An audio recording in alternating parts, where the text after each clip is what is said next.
Hello and welcome to the WIHS Journal, Public Affairs from 104.9 FM. I'm Paul Kretschmer. With traditional in-classroom education disrupted this year during COVID-19, some people are working on new or newer methods to teach traditional values in school or out of school. Here's my guest on today's broadcast to talk about one technological answer to that. Okay, I'm on the line with Scott Dow here on the WIHS Journal today, and the topic is game-based learning tools for kids during COVID-19. How do you happen to be interested in that pursuit, Scott? Well, we've been working on this for a number of years, for about 7 or 8 years. We started out by working on bringing together gaming and education, because we figured someday in the future, we would need to be taking back control of the education of our kids and doing more learning at home, basically being more responsible for the learning, what our kids are learning in school. And just so happens that's kind of what we're faced with today. So it's been providential. It seems ironic that with a year with the designation 2020, which is also used, of course, as a phrase to describe vision or the clarity of vision, that you should have been prepared, as it were, for a situation such as we're seeing right now then. Yeah, we're in the right spot at the right time. And I'll certainly take credit for it, even though I probably wasn't as smart as I'd like to appear. So what's the starting point then for what you've been working on for the last 7 or 8 years, and bring us up to date as to where we're at right now as we speak then? Yeah. So your listeners will probably be familiar with Minecraft and other games like that, Fortnite.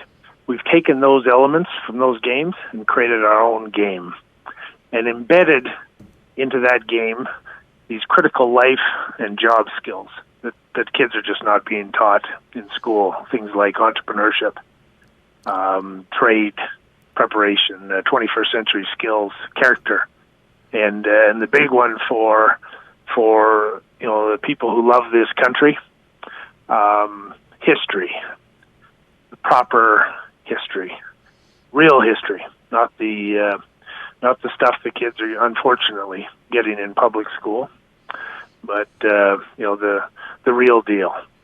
And so by taking back control of those critical pieces of these kids' learning in just 20 to 40 minutes a day, after school or whatever, the kids continue to go to school during the day if they're able to, or if they're forced to stay at home, then they have their own learning applications there. But we become a supplement to that, and we make sure that these critical life skills and history, understanding, and appreciation for what it means to be an American, that the kids are learning those skills from elementary school on, right, from primary school through to high school.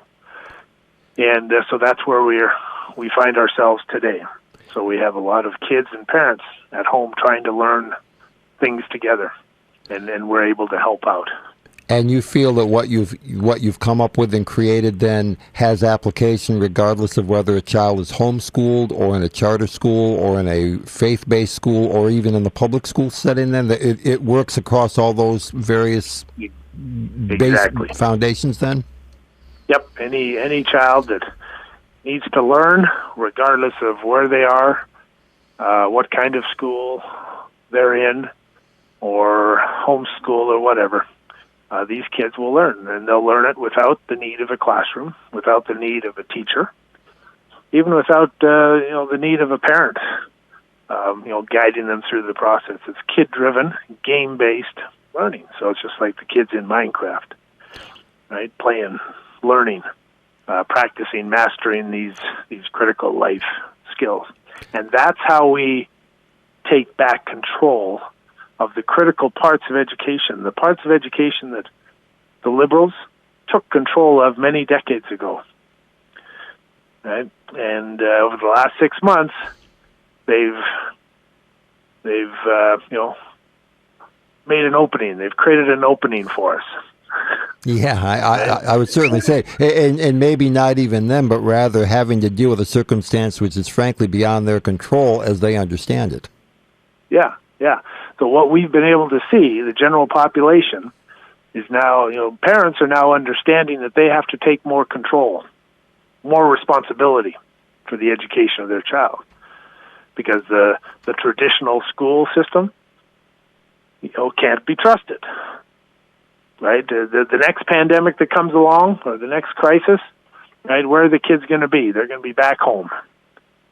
And hopefully this time around, parents are more prepared to continue the learning without much disruption of these critical skills. So you're focused on life skills as opposed to learning how to take performance tests like the system that was set up during the George W. Bush administration a few years ago, in which states like Connecticut now still focus on, where the teachers sometimes in quiet moments where they're not being overheard by other people say, I don't really feel like I'm spending time teaching the students in front of me. Rather, I'm teaching them how to take tests. Exactly. It's a huge problem. Yeah. Teaching to the test, right? We've done a lot of work in China, and that's the Chinese education system, basically teaching to the test. But they're now swinging back. The pendulum is swinging back to teaching life skills. There, teaching kids how to think, solve problems, innovate. And these life skills, unfortunately, in America, we're swinging towards teaching to the test. Right? That's not our competitive advantage. Our competitive advantage is being innovators. Right? Many people would say that's what made America great. Absolutely. Right, and we need to understand that, and we need to, start putting more effort into maintaining that. It's not a gift we should take for granted. It's a gift that we earned. Okay. For a listener who'd like to know more about what you have to say and the product that you have to offer them in this way, then what's the contact point for people to get off the seat and take action? Yeah, and that's what's important right now. Right. There's an opening. Right. The establishment has left an opening for us. They're hoping that we're too stupid to recognize and take it. But it's there. It's wide open for us to go in and take back some control of the critical parts of our education. So you can just simply go to the website, which is www.americau, as in university, just the U.com. And there you'll see some information on what we're doing, get up to speed on what we're doing and comfortable with our track record. And you can fill in a contact form, and we'll provide a free app to you to get started. We've created a model now where you can just use this free app, and if that's all you want to do, then great. You'll get some great value out of that. But we're in a crisis here, and we've got to act. So we're doing our part. Well, thank you for doing your part, Scott Dow. I appreciate spending a few minutes speaking with you about this, and it sounds like a very exciting opportunity, and I would certainly, after we're off the mic, we'll certainly be ready to run right to your website and see what it looks like and see what it has to offer. Thank you very much for making that available to the public, sir. All right. Thank you kindly for having me on. Scott Dow has been my guest on today's WIHS Journal broadcast. For further information about what you heard today, call us at 860-346-1049. That's 860-346-1049. You can also see selected episodes of the WIHS Journal on the WIHS 1049 YouTube account.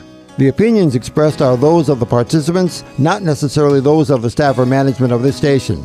I'm Paul Kretschmer on the WIHS Journal, Public Affairs from 104.9 FM, WIHS.